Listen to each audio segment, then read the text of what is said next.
Everyone. I'm delighted to welcome you to the webinar on what is quality in qualitative research that we host the Research Association. I'm Tina Hawkes. I have the pleasure of being the CEO of the Social Research Association and won't talk much about myself because I've got much more important people to talk about and things, and you want to hear from them. So I'm delighted that Karen O'Reilly and Jonah Bowery have agreed to respectively talk about their thoughts and experiences of what is quality in qualitative research, which is one of those sort of less tangible but so important questions we as researchers continuously ask ourselves about, talk to colleagues about, and I think also very importantly communicate with.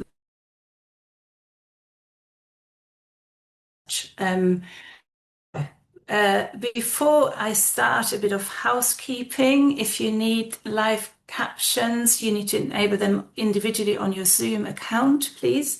The session is going to be recorded. We'd like you to use the Q&A function to raise any questions, and then I'll be putting them to Karen and Jonah at the end. Both Karen and Jonah will speak for 10 minutes each because we wanted to have lots of time for your questions and discussion. So Karen's going to go first, and Jonah, I'm going to say but first Karen and Jonah, and then hand over to both of them. So Karen has been a ethnographer and qualitative researcher for over 30 years. She's a professor at the sociology at Loughborough University and also a freelance trainer, and has delivered lots of training for the SRA as well as in other places. So you may have already benefited from her experience. She's also really active on LinkedIn. So if you don't follow her on LinkedIn already, please do. She's providing lots of interesting updates and reflections regularly. So looking forward to hear from her. And Karen's going to give a bit of a broader overview of different elements of quality and quality as it comes up throughout the process. Jonah Bowery is a principal consultant at Oxford Measured and leads their growing portfolio of UK-based evaluations and research works. And Jonah will be talking in his experience in delivering a whole range of designing and delivering studies across education, across all sorts of methods. And it's probably fair to say has a particular passion of writing up and high quality writing and qualitative research. Jonah and I used to work together at NUTS. He's going to talk much more about the kind of then linking it to policymakers and the impact of high quality qualitative research. So complementing what Karen does. So without further ado, I shall hand over to Karen, who's going to start us off. Thank you. That's great. Oh, I'm waiting for the slides to come up, I think. Yep, there you go. So yeah, we can go straight on to the next slide. I usually manage to pick a slide somewhere with some water and some blue sky. So yeah, thank you for coming, everyone. I wish I could see you all. I wish I could meet you all face to face. It's much more fun, but this is a really good solution for lots of people together. So I'm going to be really good, stick to 10 minutes. And I have to admit, the first thing I did was write lots and lots of slides. They were too long, there were too many. And I realized I was being a little bit defensive. So I took this idea of quality in qualitative research to kind of mean, how do we prove it's got quality, or how do we evaluate, or how do we argue for its quality? And I think the reason for that is because I have spent this career kind of at the margins. So for my PhD, I did a very in-depth, very classical ethnography in Spain, and I came back and I analysed quantitative data, the labour force survey, to help design the National Statistics Socioeconomic Classification. So that's like beginning there from like one extreme to the other. And all through my career, I've kind of taught ethnographers and sociologists and also health workers and political scientists. And then I've delivered training for the SRA, and you know what a kind of very mixed background people you've got. And so I feel as if I've spent a lot of my career defending qualitative research. But I'm getting asked some very, very strange questions. So next slide, please. I've always wanted to say that. Next slide, please. So I think you'll recognize some of these questions. You might have even asked them yourself sometimes. So I've been asked things like, how is this all objective? How can I be sure the same people would say the same thing if somebody else was doing the research, or if I came back and did it another time? How can I convince clients this is worthwhile with such small numbers? Isn't it just anecdotal? How can I make sure I'm interpreting this correctly? Can I ask different people different questions? Always, whenever I was teaching interviewing. But how can I ask different people different questions? Shouldn't my guide be standardized? Shouldn't I be asking the same questions, the same order, the same way? And you know what? These are the wrong questions. In the end, these are the wrong questions because they fail to grasp the quality of qualitative research. So I actually want to start by being like really blue skies and celebratory and thinking about the quality. Next slide, please. I admit, yep. I admit I was in Spain having fun when I was writing the slides, and I started thinking about quality, and chocolates and books came into mind. And I thought, if I gave you a really good quality chocolate, how is it different from any other chocolate? Well, it's rich and it's complex, and you probably only want one. What about books? I could read 10 trashy novels. I'd have fun, but they wouldn't stay with me. I could read one Barbara Kingsolver. Let's take the Poisonwood Bible as one of my favourite. And it's full of complex characters and richness and detail. And it's going to stay with me, and I'm going to have so many more insights about people and life. So let's start there with quality, that word. Next slide, please. So where is the quality in qualitative research? Well, it's in the surprises. You know, if you haven't got an open mind and you're not open to be told you've asked the wrong question, no, I don't understand where you're coming from, then you're doing it wrong. So I've done a lot of research with British and Spain. I'm sure you know the stereotypes, and unfortunately, this photograph was put on my very first book. I didn't realize it was coming, and there it was, a reproducing of stereotypes that I wasn't very happy about. You know, I could tell you about people, and I brought this book with me so that I could tell you about people like Joan Hunt, who's established a cancer care hospice and chain of charity shops along the coast. I could tell you, and the prologue is by Antonio Banderas. How cool is that? I could tell you about Jenny Rhodes, who has just received an award for promoting the Axarquia along the whole coast of Spain. So surprises. Complexity. You know that feeling when people start to tell you why they did what they do or how they feel about what they do. And it's complex and it's full of histories and stories and depth and richness. And they might change their mind partway through or suddenly remember something else. That's where the quality is. It's in the challenges. You know, those misunderstandings when you realize you were asking a question the wrong way, or you were using the wrong word, or you just didn't really understand an aspect of someone's life. That's where there is some quality. Next slide, please. It's in hearing and sometimes struggling to understand people. So I'm going to use the example there of when I was doing research on Brexit and British people living abroad. And some of them, not a majority, I want to emphasize, but some of them had voted for Brexit and were living in Europe and had voted for it. And it was difficult for me to understand that. It was a challenge. But with qualitative research, with time and listening and conversation, we were able to, you know, to come to some shared understanding of each other.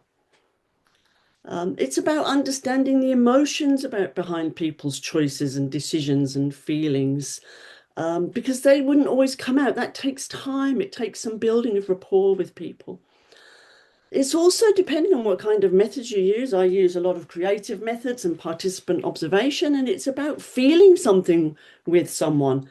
I mean, you know, maybe smelling something or tasting it or And that leads you to ask better questions. It leads you to tune into their lives better. You see things and feel things that you can share with them, and it brings out aspects that people hadn't thought of talking about. And here, the reason I've got that picture there, I was interviewing some harvest workers. And, you know, we social scientists were busy concentrating on how harvest work is getting up early, not being paid well, not having a very good career, very arduous work. And this was what was coming out, definitely. But then all of a sudden, one woman said to me, yeah, but when the sun comes up over that hill in the morning and the warmth hits your body, and she was suddenly describing the smells and the sounds and the nature, we might have missed that. We might have completely missed that out of the research. Actually, it was a really important insight to share with the farmers in terms of how they might support that work. Next slide. Where is the quality? It's in voices that haven't been heard, people who haven't been listened to before, or people that are difficult to listen to because take children or people living with dementia or people talking about things that are very taboo or very normative or even unpopular or just difficult to express, or maybe they haven't even expressed them themselves. That's where the quality is. It's in the context. It's research that takes you there, and you can picture the hotel or the hospital or the school or the Costa del Sol or whatever. And it's in attentiveness. It's an attentiveness to people's lives and details and stories and changes of mind and ambivalences and confusions and so on. And yeah, one more example here of things that have kind of come up that have surprised me. I was doing some research with children. I was asking about integration. First thing I learned, they didn't know what I was talking about, so I had to come up with a different word. The word integration was not working, but we got a good chat going using some drawing and things like that, and having conversations by the bike shed. And eventually, everything was about clothes. We were suddenly talking about clothes. I had not remotely thought I might be talking about clothing, but suddenly clothing was really, really central to how they saw themselves and expressed themselves. Next slide. So I'm actually finishing up already and got a chance to plug my book there. Back to value, like back to, you know, what is the value of all that quality, of all that richness? I am confident that we all value the characteristics of qualitative research because we hope its insights might eventually make the world a better place. I don't, you know, with people like me in my kind of research, it's often very just blue skies kind of, we don't know what's going to come up. And I'm probably not writing for policy, although I have done more recently. But even people who are just like, what comes up? What's interesting here? I do believe we all wish at some level to be transformative. And then finally, I'm going to end with a quote from Les Back. Our work may be of value precisely because it documents remarkable things that are not remarked upon, and in so doing creates an archive of emergent alternatives, directions, or possibilities. As scholars, the attentiveness we pay to the world is part of Hope's work. Thank you. Over to Jonah.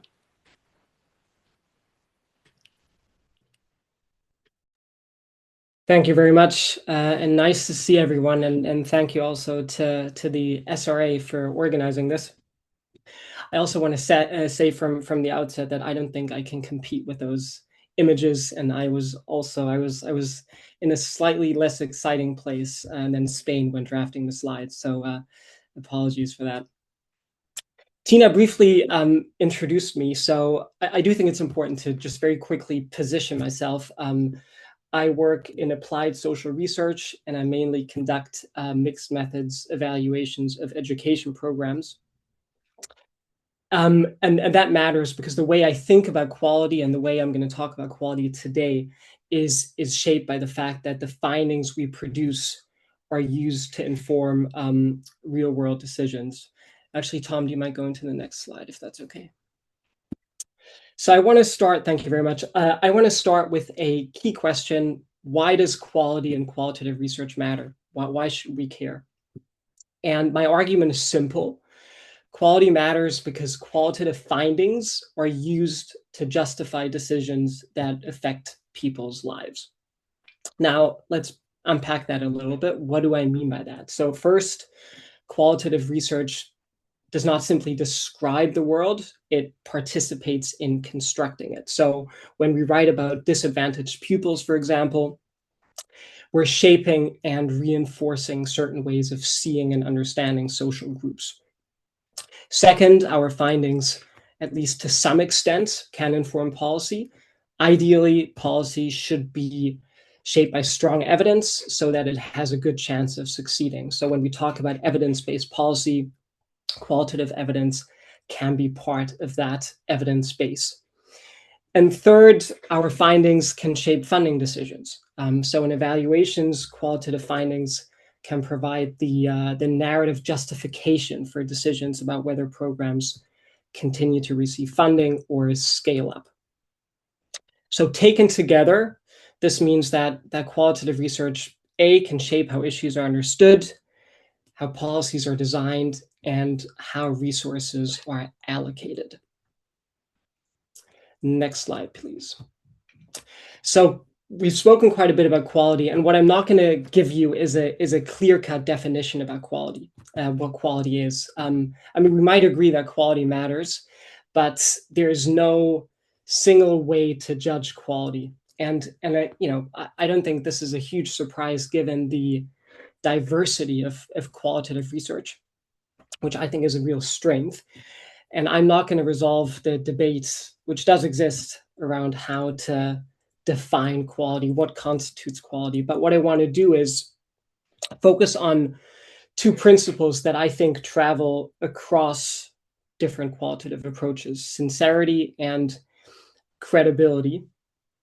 And I'll come to these in a moment. Next slide, please. Before I do that, I want to return to the point I made initially, which is that qualitative research informs decisions that affect people's lives, and that's a key reason why quality matters. And to illustrate this, I briefly want to reflect on, if you will, two moments from my own work where qualitative findings helped shape decisions about whether programs should scale. Move on. The first example comes from the online tuition pilot. This is a short project I worked on around 6 years ago at the beginning of COVID for the Education Endowment Foundation. And the evaluation explored the feasibility of online tuition, looking at the potential for online tutoring to support pupils' learning, especially disadvantaged pupils. And as part of the evaluation, we conducted focus groups with pupils and tutors, and we also, was a mixed methods evaluation, we surveyed teachers.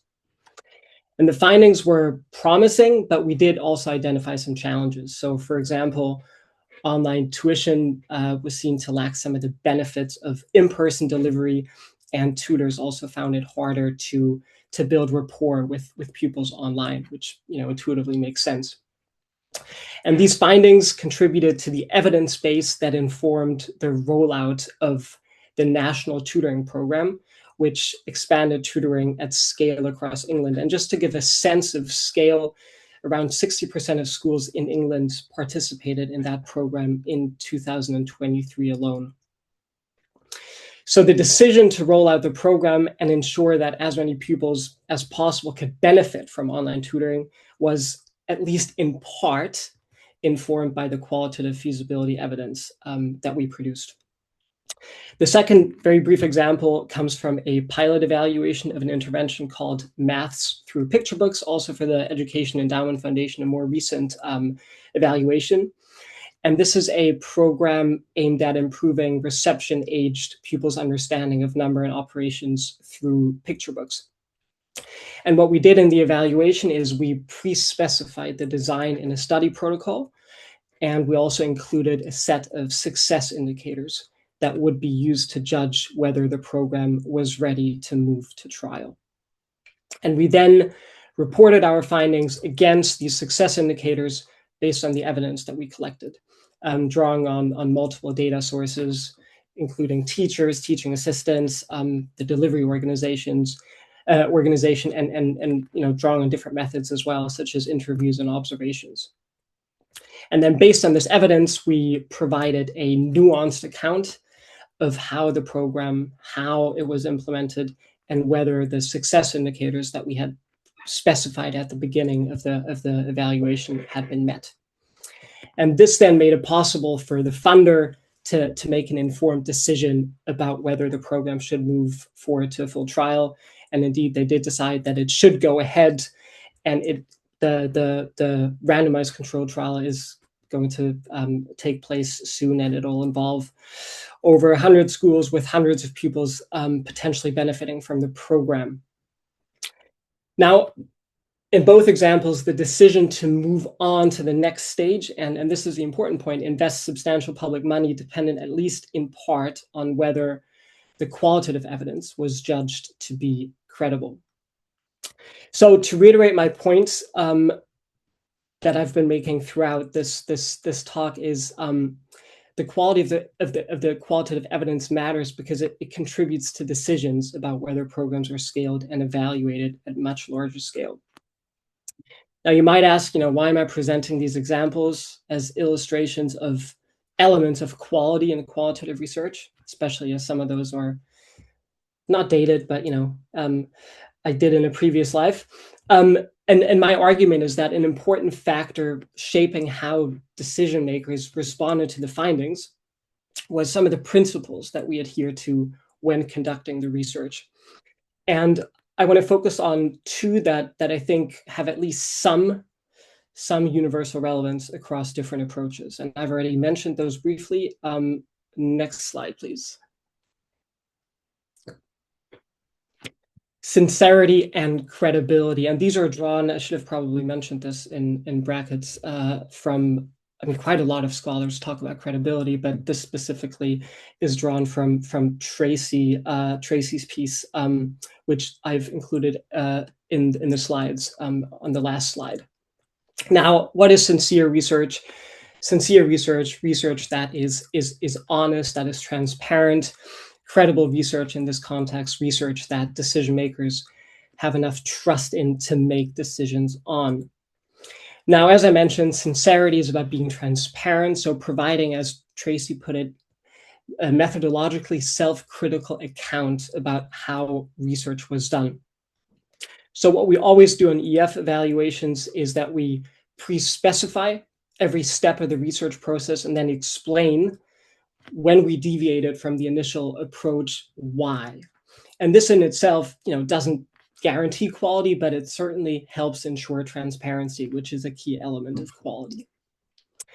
It also means sincerity is also about being honest about our limitations. So in one of the examples of the I just mentioned of the evaluation of maths through picture books, we actually explained that we didn't end up carrying out group discussions or focus groups with pupils simply because that proved practically very challenging. So in a way, we admitted failure and acknowledged that our findings did not have the pupil voice that we initially wanted to incorporate into our evaluation.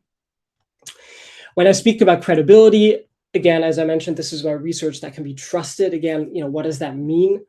It means, and this is really important, that claims are grounded in evidence. So researchers should be able to substantiate and justify the interpretations they make, showing how conclusions are supported by the data.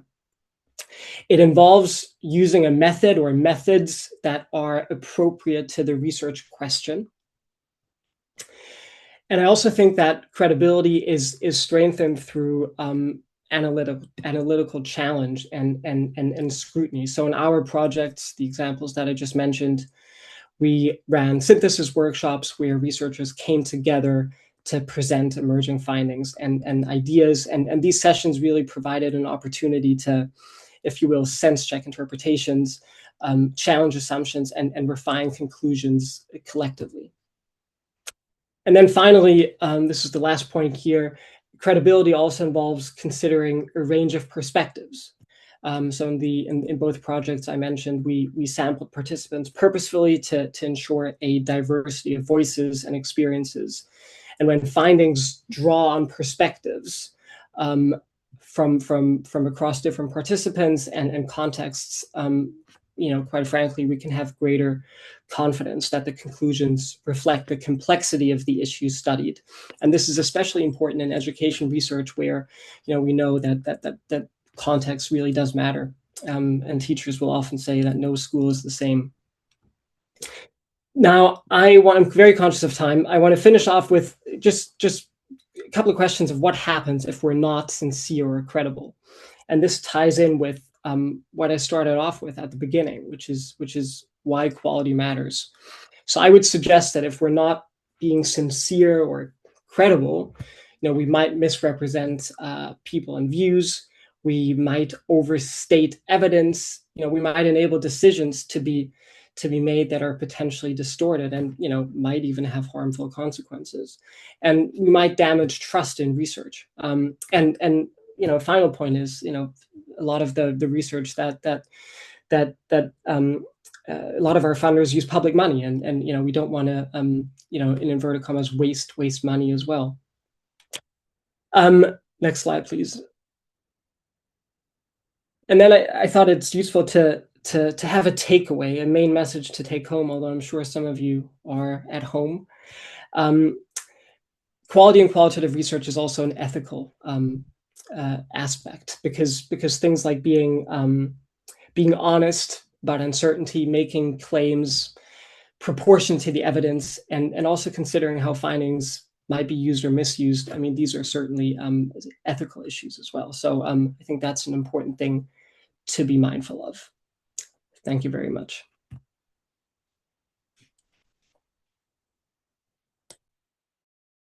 Thank you very much, Jonah and Karen. I was so engrossed in listening. Didn't realize it was my turn to speak.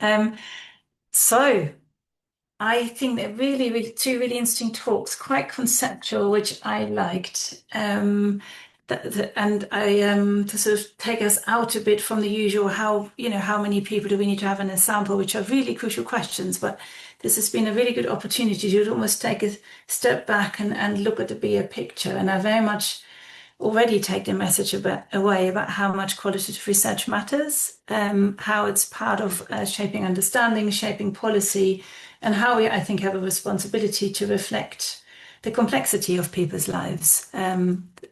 Everything you both said about listening and sincerity and credibility and being open to surprises.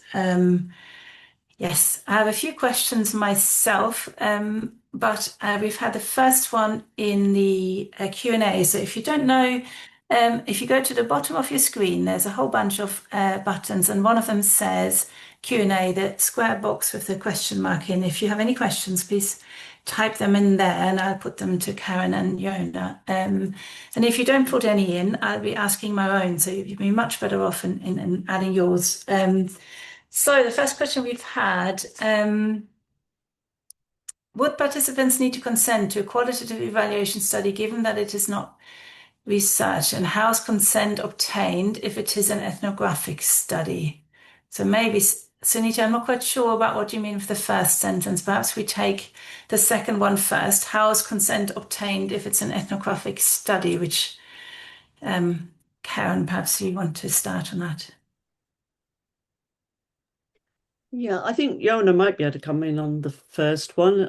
I'd be interested as well to know if it's usually designed as a research project, in which case you would have that usual process of consent. With ethnography, absolutely, it is a challenge, and how consent is arrived at would really depend on the kind of situation, the kind of setting, the kind, how public it was, how private it was, what you were doing, the extent to which you were talking to people. So I always say, like ethics, I think, ethical issues and consent issues are not something that's just like, right at the beginning, this is a procedure, this is we tick the box and we've done that. I think it's something that it's a matter for me of constantly ongoing. Do people feel happy? Do people feel comfortable? Have they got a sense of what we're doing here? At any opportunity I've got to just explain again, this is what I'm doing research. Because every now and then in ethnography it will slip and people are just having a normal conversation, and then you might want to just say again, I'm just going to ask some quick questions, remember I'm doing this. And so the actual form filling is one aspect of that, but for me, you know, the consent is much more an ongoing concern. Yeah, I mean, I'll just come in on the first question. Yeah, I mean, you wouldn't carry out research as part of an evaluation without people's consent. I mean, we on all of our evaluations, I'm talking specifically about the education programs that we evaluate. It always goes through ethics, and consent is a key part of that. Now, consent is ongoing and it can be staged, and I mean, we just, you might be thinking of written consent. I think that typically that's not something, so consent has to be, you have to think it through. So typically, I mean, I don't want to spend too much time going through the nitty gritty of how we obtain consent. But when you carry out research with schools, you know, there's always a gatekeeper involved. But you want to make sure that let's say, you know, you're speaking to a head of department and you want to interview teaching assistants. Schools are very hierarchical organizations. There's always the possibility that teaching assistants, who, if you will, are within the hierarchy of the school, certainly at the lower end, don't feel pressured. So you want to make sure that you're very clear about, you know, what the evaluation involves, what you know, how the findings are being used. You want to emphasize that participation is voluntary, and you don't just do that by, you know, assuming they've read the information sheet. It's something that you go through before the encounter as well. And a key element is that you think about, you know, accessible language, you know, consent, you know, that, you know, what does that mean? So we always pay attention to making sure that participants actually understand what we mean by these terms. But yeah, consent is absolutely crucial. Wonderful, thank you. We've got a few questions coming in. I'll combine two of them there. One is about how do you balance the quality with resource and timeline constraints that often occur, particularly in government research. And then linked to that, in a sense, how do you respond to criticisms or questions about the validity and rigor of qualitative research in demonstrating the value of evidence generated with depth of insights? We often face skepticisms relating to sample size, managing expectations around what qualitative approaches can offer, with people often wanting to solutionize, love that word, the desire for direct policy recommendations. I wondered what your thoughts were, either of you, on those. But I can take the first question, which is, I think it was about how do you deal with quality within time constraints. Yeah. Yeah, I mean, I think that's a good question. Time is often limited, and sometimes the expectations are, I think one way of putting it is ambitious. I didn't want to say unrealistic, ambitious. I think one way of looking at it is that quality doesn't necessarily mean perfection. I think, you know, for me, it's about being systematic and transparent with the constraints.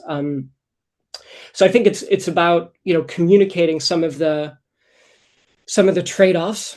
So I mean, a one example might be that if you have limited time to report on the findings, you might not be able to carry out, you know, what we often did at NatSen and in my current job. You know, we use the framework approach to data management. That might not be possible. So you might have to sacrifice certain ways of doing things, which can have potentially an impact on the quality. But I think it's just being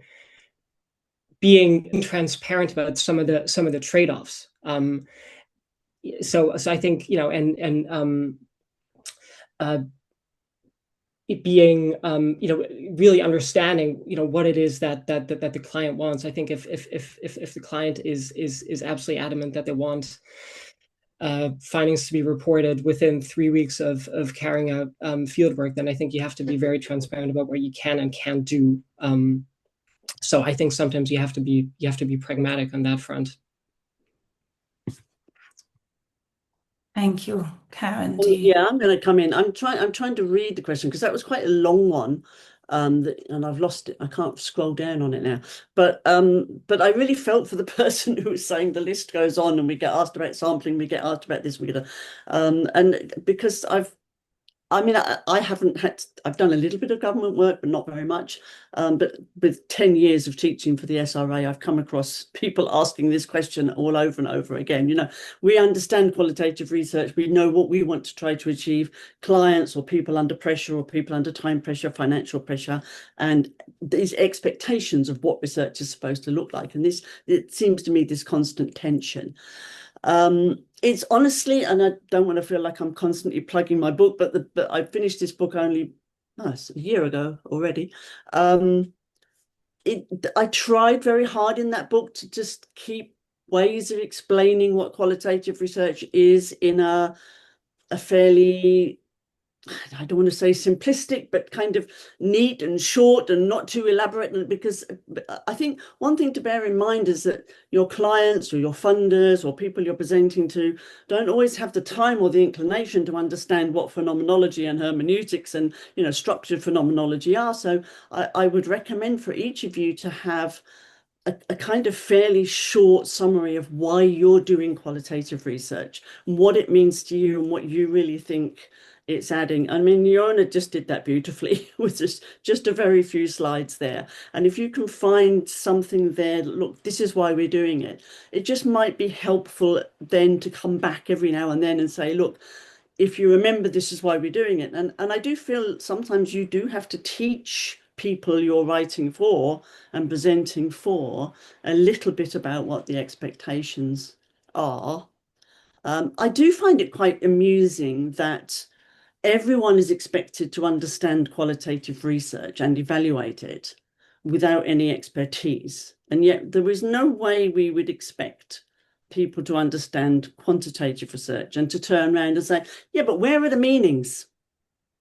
Where's your interpretation? Where's the complexity? Where's the surprises? We don't ask those questions back the other way around. So I think there is an extent to which we need to be just reminding people what that aspect, and it's not the whole research very often, it's often an aspect, but this is what we're trying to do with this bit. And be confident yourself. And if you're not confident yourself, you won't be able to convince anybody else. So if you feel unsure about a sample size, I think you want to think about it yourself a little bit. Like, why are you struggling with that question? Because you maybe haven't thought it through yourself, and just do a little bit more work on that. Absolutely. I like that we should take the challenge to quantitative researchers who, for all the ability to replicate, you often don't. And we very rarely do replicate research or even share code. So the excellent questions keep coming in.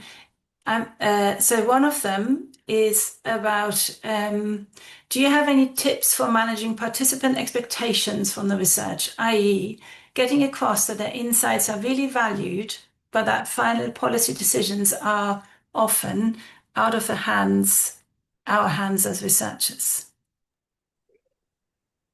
Well, it shows that the person is a researcher, because that's, they're very much aware of that, of that tension. I think the key thing is about, you can't promise anything that you can't deliver on.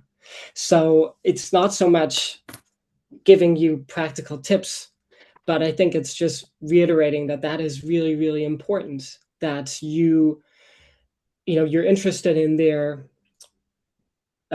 recommendations, but ultimately it is out of your control. And I mean, years ago, I worked on a very interesting project. This was post Grenfell, exploring perceptions of fire safety, and participants made a lot of really interesting, insightful recommendations. But we were absolutely clear that we can share these with the client, but ultimately, we it's not within our control. And I think and I'm sure I'll reflect on this more, but I think that's the key thing to do, because you don't want to promise them something and then imagine they end up reading the report and then they they don't, you know, identify or to see that their recommendations have been included, and you know that I think does some damage. So I think you want to be honest about the limitations of you know, honest about what you can and cannot do. I think that's essential. Yeah, I'm just going to come in here.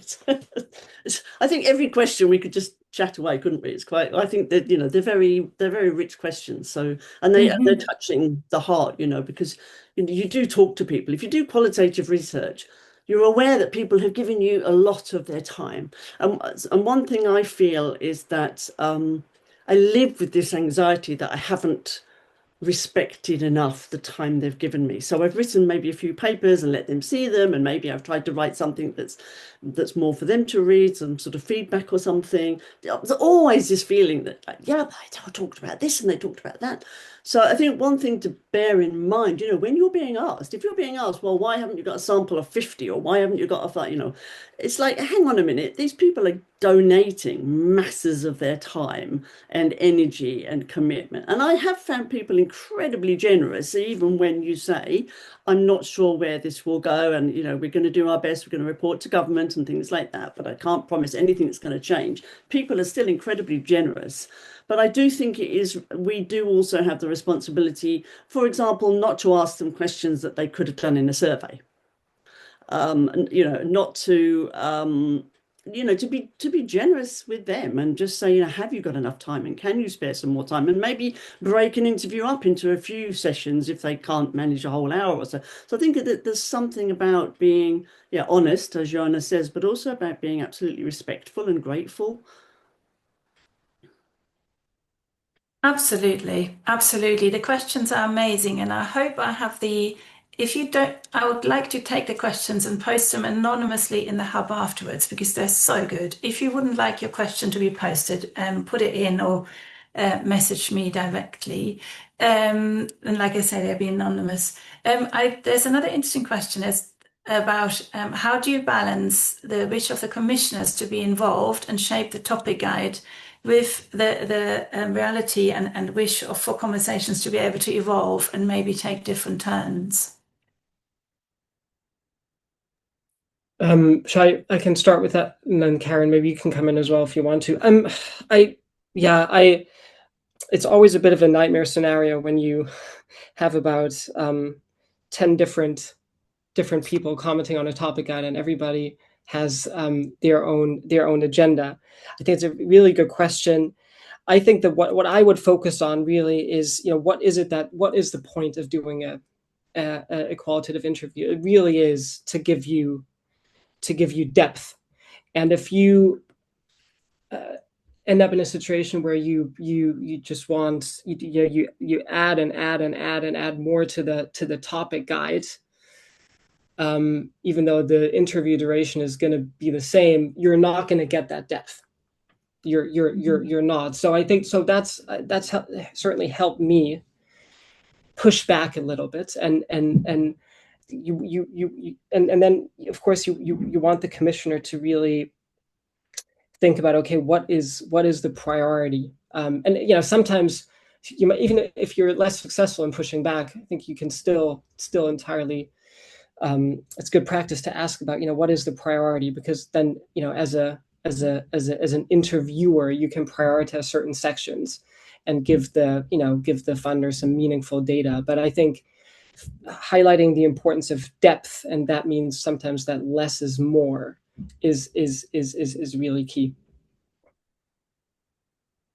Yeah, I mean, I haven't done research for commissioners, but I've just recently been through this exact same experience because I'm part of a very big team, some of whom don't have any qualitative experience at all. The person running the project has said, right, we're heading towards doing the qualitative interviews. Has anybody got some things that they feel like they really would hope we would cover? And some stuff came up. It's just like you said, we could have just added and added and added. And in the end, I think we did exactly what you suggested, Jonah, and said, look, you know, it's a matter of what can we get in this, what's the value of this aspect? We've got a survey as well. And that's when I said, look, I think, given that we're interviewing surgeons, so you're interviewing surgeons, we'll be lucky if we get 20 minutes. We're really going to need to make the best out of this we can. So some of your questions are fantastic, but let's make them part of the survey or find other ways to find answers to those questions, because it's not what the qualitative interviewer is about. It's once again, we're sort of having a conversation about what each part of the project can offer, aren't we? Absolutely, absolutely. I also want to comment on one of the participants has very enterprisingly used ChatGPT to find out what some of the guidelines are, and found both the Magenta book, which is government's book on quality in research and evaluation particularly, and the guidance by NICE. But I want to sort of, in a sense, highlight that we, in terms of governors and commissioners, there's a fair amount of pragmatism in qualitative research, and it tends to be solution focused. We have a policy problem we're trying to address versus a much more open-minded blue sky. There's a kind of continuum of qualitative research, and that's worth bearing in mind too, and understanding yourself where your work is located. So not just to take, because it's tempting to go to those guidelines, do this, do that, and they provide security, but beware there's a much bigger spectrum. Another question coming in is, do you see a trade-off between research ethics and data protection? I.e., would it be a poor use of busy people's time to talk through a long info sheet, privacy notice at the start of a short interview or focus group? Karen, do you want to go, or should I? Do you want me to go first? Or? Yep. I mean, maybe both of us. Yes, I mean, that's an interesting question. I think what you don't want to do is you don't want to assume that they've read the information sheets. So I think that's key. You want the information sheet to be accessible, proportionate, and I do think it's worth covering some of these things. So you can check, have you read the information sheet?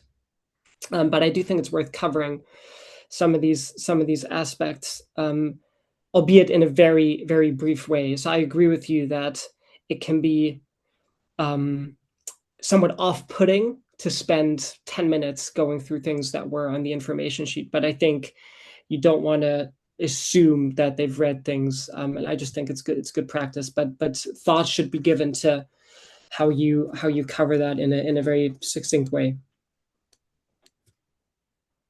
Yeah, I can't add much to that, other than what we're doing with the surgeons is knowing that we'll be lucky how much time we get. Let them see it beforehand when the interview starts, just a quick through. You have seen the information sheet, haven't you? If they said, no, I haven't, then I would probably say, look, while I've got you, can we carry on ahead anyway? And then I'll make sure you've checked it at the end. And because we have had people, I often get people to sign consent forms at the end after an interview. So they'll read the consent form again at the end and consent at the end. So I think you can be flexible, basically. I think you can be, it's about negotiating your way through these things. I think that's the point. Not expecting. I mean, I once had a participant on one of the courses. She was doing research with refugees, and she said, "There's no way I'm going to go into a refugee centre with a participant information sheet and a consent form and ask people to go through all this and then have an in-depth interview." This is much more about having a conversation. It goes back to the what does consent mean? What does it actually look like? We don't want consent to be a tick box exercise. We want consent to be something that people have actually understood, and in language they understand, that's not being intimidating, and so on. So I do feel like a lot of these answers are, we have to kind of negotiate our way through, but I think that's what qualitative research is about. It's about having relationships with people and being respectful and finding the best way to work with them. Yeah, no, you look like you want to come in. Yeah, there's just a comment that, it's slightly upsetting. Somebody feels like they're not being taken seriously by their colleagues, whether we have any tips. So I mean, I don't know why they're not being taken seriously. I assume that maybe because they're doing qualitative research. I mean, I'm sorry to hear that. B, I mean, one way of looking at this is, if you think of I talked about some of the trials that I work on. An impact evaluation is often accompanied by an implementation and process evaluation, which is mixed methods, but the key part of it is qualitative research. And so you might find out that a program is effective, but without the qual, you don't know why. And if you don't know the why, then it'll be very difficult for the program, for instance, to scale or to make changes to the program if needed. So the why really does matter.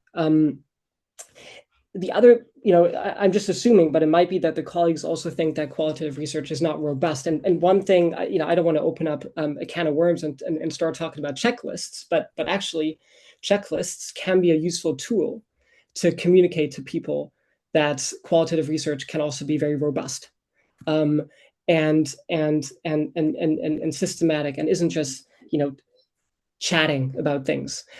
So checklists and have their flaws, certainly, but I think they can be a useful way of underlining that qualitative research is rigorous. I was going to finish with that question because it's I think it's one thing that we all, many people doing qualitative research probably will have experienced at some point about I'm not being taken seriously. Absolutely.